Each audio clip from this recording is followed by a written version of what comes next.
Mercato settimanale del venerdì sospeso domani a Favara ed Agrigento. Il provvedimento è stato disposto dai rispettivi comuni in seguito alla chiusura della discarica di Siculiana. Il regolare svolgimento delle attività commerciali ambulanti nelle consuete zone avrebbe portato alla formazione di numerosi quantitativi di rifiuti che però, a causa della chiusura dell'impianto di stoccaggio, non avrebbero potuto essere smaltiti. Nel primo pomeriggio è arrivata anche comunicazione dell'ordinanza sindacale, la numero 240, che vieta ai favaresi il conferimento della spazzatura indifferenziata fino a nuove disposizioni.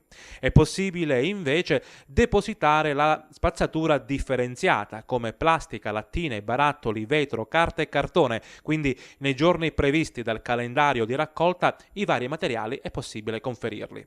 Per questa sera ricordiamo quindi che i cittadini possono depositare solamente carta e cartone, circostanza questa che limita i disagi. Non si potrà depositare l'indifferenziato domani sera perché sabato mattina c'è una reale difficoltà su come smaltirli.